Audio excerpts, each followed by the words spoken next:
You know, usually when a changing of the guard happens in Formula One, it's a gradual thing, a polite passing of the baton over a few seasons where the veteran just slowly fades out and the rookie finds their footing. Right, like a natural evolution. Exactly. But man, walking through the paddock this weekend for the 2026 British Grand Prix, there is absolutely nothing polite about what is happening at Silverstone. We are witnessing an abrupt, forceful, frankly hostile rewriting of the grid hierarchy playing out in real time. It is a visceral shift. I mean, the entire energy in the garages has changed, and it's largely centered around one garage in particular. Welcome to this deep dive into the paddock notes for the weekend. You are front and center for what might honestly go down as the defining moment of the 2026 season. We have the seven-time world champion Lewis Hamilton draped in Ferrari red, desperately hunting for glory on home soil. And running headfirst into an absolute buzzsaw. Yeah, a 19-year-old buzzsaw named KIMI Antonelli in the Mercedes W17. We've been pulling from this morning's telemetry data, the raw, unfiltered team radio transcripts, and the post-sprint technical briefings to figure out exactly what just happened out there. Because look, this isn't about just reading off the timing screens to tell you who crossed the line first. No, not at all. We are breaking down the internal team crises, the brutal crosswinds that are just exposing these aerodynamic flaws, and the setup battles happening behind closed garage doors. The 2026 regulations have basically created a technical battlefield where there is nowhere to hide. I mean, the data we are seeing from these sessions shows that if your platform isn't operating in a perfectly correlated window, Silverstone will just dismantle your weekend. Oh, 100%. Let's start with the sprint race on Saturday because the telemetry there tells a wild story. Hamilton starts on pole, the crowd is deafening, and he holds off Antonelli's initial launch beautifully. Yeah, that first lap was tense. It was. We even had McLaren's Lando Norris briefly sticking his nose in there, turning the opening laps into this massive three-way battle. But looking at the sector times after lap 3, Antonelli didn't even seem interested in forcing an overtake in the corners. No, he really didn't. He just tucked into the dirty air and stalked the Ferrari. And the patience from a 19-year-old driver in that scenario is remarkable. But looking at the hybrid deployment maps, it wasn't just patience, it was a highly calculated energy strategy. Right. In these 2026 power units, with the increased reliance on the electrical system, mapping out your energy recovery is just as critical as your braking points. Because it's such a massive part of the power output now? Exactly. Antonelli recognized early that the Mercedes W17 couldn't easily follow the Ferrari through the high-speed, turbulent wake of maggots and Becketts without washing out the front end. So instead of burning his electrical deployment trying to close a gap in sectors where he's aerodynamically disadvantaged, he just deliberately under-deploys. He does. He's driving an offensive race from a defensive posture. It almost feels like a chess master trying to manage a ticking clock while someone is actively trying to force a blunder.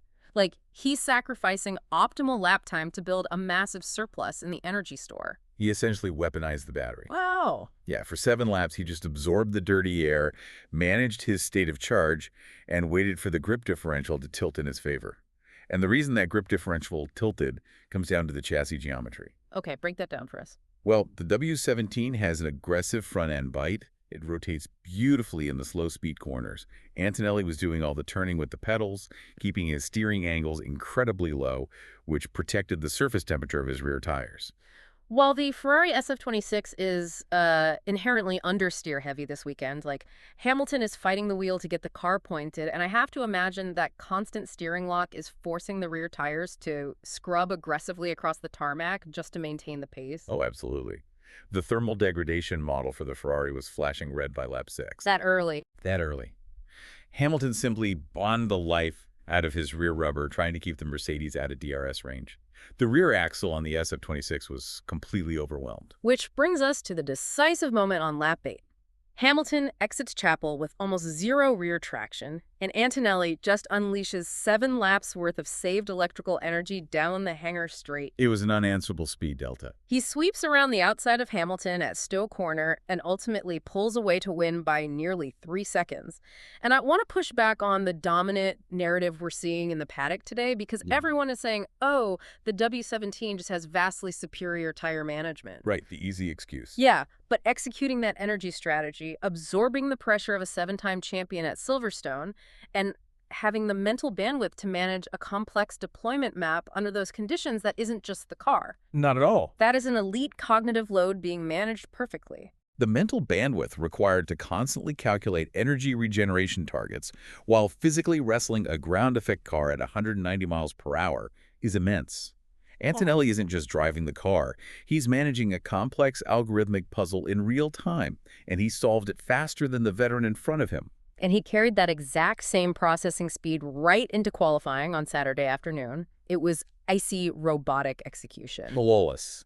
He secures his fifth pole of the season with a 1.28.111, edging out Charles Leclerc and Lewis Hamilton. But to understand how impressive that lap was, you have to look across the garage at George Russell. Yeah, that's the real benchmark. Russell starts fourth, taps the wall in Q1, and spent the entire session complaining about a lack of rhythm. You don't have an established elite qualifier like Russell locking up and struggling if Mercedes has simply built a point-and-shoot rocket ship. The telemetry trace from Q3 shows the W17 is anything but a rocket ship. It has a razor-thin operating window. To extract that 1.28.101, the car has to be set up with a significant amount of rear-end instability. So it's super loose. Very loose. It is a knife-edge platform that requires the driver to manipulate the looseness to help the car rotate. Russell historically prefers a stable rear end that he can lean on through high-speed transitions. I see. So the car isn't doing the work for Antonelli. Antonelli is interpreting a highly unstable car better than his teammate. And we saw how treacherous that knife edge can be earlier in the day during the Formula 2 sprint. The track temperature was dropping, the grip margin was shrinking, and Gabriel Mini, who was leading the race, felt the pressure of the pack behind him. Right. On the final lap, under heavy braking into Brooklands, the rear goes light, he locks the front left, misses the apex entirely, and literally hands the win to Nicolas Olof. The track conditions were daring everyone to make a mistake. Mini cracked under the load, Antonelli absorbed it and put it on pole. Brooklands is a heavy braking zone where you are trail braking while turning left. It demands perfect pedal modulation. Mini snatched the brake. Antonelli fed it in flawlessly. It just highlights the difference between a driver fighting the circuit and a driver flowing with it. So while Mercedes and Ferrari are locked in that high-stakes battle at the front, the situation in the Red Bull garage is it's a full-blown crisis. It's a disaster. The reigning champions are in a state of collapse this weekend. Max Verstappen qualifies an abysmal 7th, a full 0.8 seconds off pole. In modern Formula One, 0.8 seconds is an absolute eternity. It's a different zip code. But it's the team radio that really paints the picture. Verstappen is furious. He's reporting anomalous power delivery. He says the aerodynamic balance is completely gone, and he is actively demanding the team pull his car from Parc Fermé to start from the pit lane, just so they can change the setup and the power unit. When a driver of Verstappen's caliber is willing to throw away a points-paying grid slot to start from the pit lane, the baseline correlation of the car is fundamentally broken. Completely shattered. Red Bull brought a highly anticipated major upgrade package to Silverstone. They modified the floor edge geometries and introduced a new front wing cascade. So if that new aerodynamic package shifts the center of pressure unexpectedly during different phases of the corner, the driver is suddenly dealing with a car that has, understeer on entry and violent snap oversteer on exit. Exactly. And that shifting center of pressure destroys the entire thermal model of the tires. When the balance migrates mid-corner, the driver has to constantly apply steering micro-corrections. Just sawing at the wheel. Yeah, and every time you correct, you scrub the tire against the track surface, generating intense friction and heat. That's why Verstappen plummeted to 6th in the sprint. His tires effectively melted. Compound that with the anomalous power delivery he mentioned. If the hybrid system is dumping torque to the rear wheels aggressively rather than smoothly, it breaks traction instantly, spinning the rears and further spiking those surface temperatures. That's a vicious cycle. The upgrade package hasn't just underperformed, it has fractured the core synergy of the RB22. And the ultimate humiliation for the senior squad came in Q3. Isaac Hadjar, driving the Junior Racing Bulls car, outqualifies Verstappen to take 5th on the grid. Unbelievable. Plus, Liam Lawson fought hard to grab a point in the sprint for that same junior team. It's not just an upset, it's like a minor league affiliate walking into Yankee Stadium and sweeping the World Series champions. The junior team, with a fraction of the upgrade budget, is fundamentally outperforming the senior chassis. Well, the Racing Bulls are running an older, highly understood aerodynamic specification. They know exactly how their car will behave under load. Red Bull is running a theoretical upgrade that looks phenomenal in computational fluid dynamics, but is failing violently in the real world. And a major catalyst for that real-world failure this weekend is the wind. Silverstone is an old airfield. It is notoriously exposed, and the crosswinds have been brutal. This wind didn't just expose Red Bull, it laid bare the aerodynamic fragility across the entire midfield. Without a doubt. Look at McLaren. Lando Norris grabs third in the sprint. The car looks planted. But in qualifying, the wind picks up, changes direction, and their grip just vanishes. They are suddenly fighting massive oversteer snaps through cops and maggots. Norris ends up 6th, Piastri 8th. The McLaren MCL40 relies heavily on a stable aerodynamic platform. The floor is designed to channel air cleanly to the diffuser. When a crosswind introduces a high yaw angle, meaning the air is hitting the car from the side rather than straight, on that clean channel is disrupted and the downforce bleeds off unevenly. Williams is dealing with a similar nightmare. Carlos Sainz is languishing down in 15th, finishing the session behind Oliver Biermann's Haas. Williams brought a heavily revised front wing, but they are clearly suffering from massive wind tunnel correlation issues. Yet nothing is matching up for them. But the team that truly caught the brunt of this was Alpine. It was an unmitigated disaster. Franco Colapinto spins out in Q1 in one of the fastest sections of the track, leaving him 19th. Pierre Gasly gets a 3-place grid penalty for impeding Lance Stroll, so he starts behind the Audi of Gabriel Bortoledo, who, by the way, agonizingly missed Q3 by just 32 milliseconds. Heartbreaking for him. Truly. Now, Alpine's immediate response was to blame Colapinto's spin on a sudden gust of wind. And I have to push back on this. At the pinnacle of motorsport, with these multi-million-dollar aero platforms, blaming a breeze feels like a convenient excuse for a poorly designed car. Are these 2026 aero platforms just ridiculously fragile? It sounds like a generic deflection, I grant you that, but the physics of the 2026 ground effect regulations actually validate their claim. Really? Yeah. These cars generate the vast majority of their downforce from the floor. To make that floor work, you have to seal the edges to the track surface using high-energy air vortices. So instead of physical side skirts like the cars in the 1980s, they are basically using spinning tunnels of air to trap the low pressure under the car. Correct. But the 2026 regulations mandated a reduction in floor area, making those sealing vortices far more delicate than the previous generation of cars.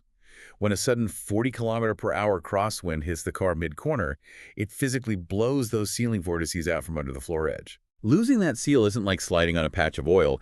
It's like an airplane suddenly losing lift under one wing at 180 miles per hour. The car instantly drops hundreds of kilos of downforce. The aerodynamic floor essentially just turns off. It turns off in a fraction of a second. That is exactly what happened to Colapinto, and it circles back to the correlation issues Williams is facing. You can run a front wing in a wind tunnel 24 hours a day, but a wind tunnel pushes clean air directly at the nose of the car. Right, it's perfectly controlled. Exactly. It is incredibly difficult to accurately simulate a chaotic, swirling crosswind hitting the car in yaw mid-corner.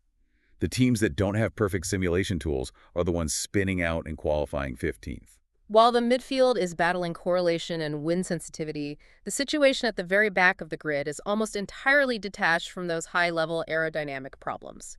We are looking at veterans suffering in machinery that fundamentally lacks baseline pace. It's tough to watch. Fernando Alonso had a miserable sprint, getting hit by Sergio Perez, which earned Perez a 10-second penalty, by the way. But the bigger story is the Aston Martin AMR 26B.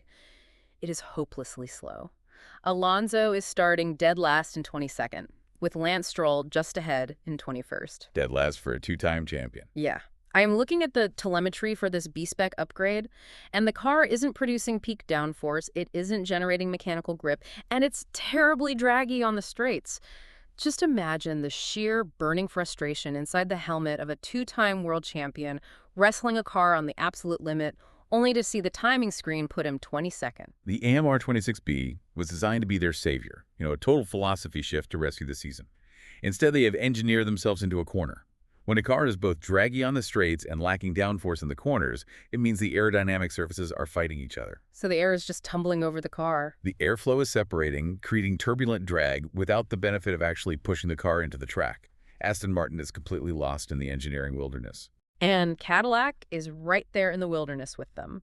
Their weekend has been so compromised that they essentially used Valtteri Bottas as a live test dummy during a competitive sprint race. I still can't believe they did that. They sent him out on soft tires just to gather degradation data, entirely sacrificing his race to leave him 20th on the grid.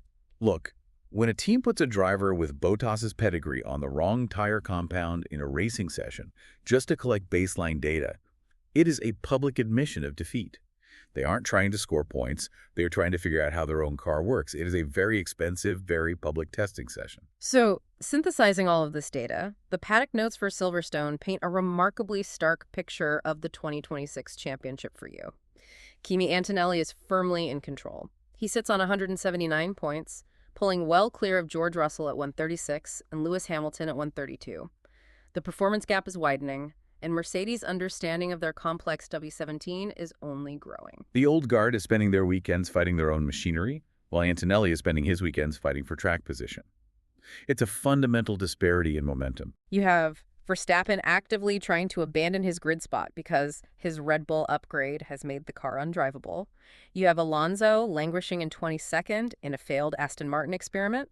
And you have Hamilton driving flawlessly, but still unable to defend against the energy deployment strategy of the Mercedes prodigy. We expected the 2026 regulations to create a massive development war among the established elite. Instead, the hybrid regulations have created a new set of parameters, and the 19-year-old is interpreting them better than multiple world champions. Which leaves you with a massive, provocative question to think about as the grid forms up for race day.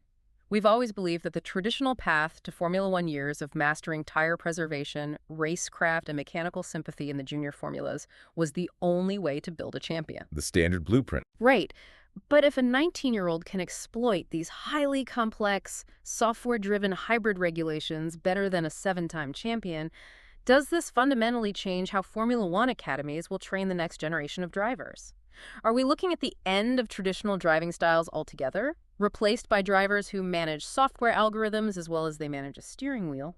The junior academies are undoubtedly looking at Antonelli's telemetry right now and completely rewriting their training manuals. Yeah. The skill set required to win in Formula One just evolved right in front of us. Unbelievable stakes across the board this weekend. Thank you for joining us for this deep dive into the Silverstone paddock. We want to hear your takes on this technical madness.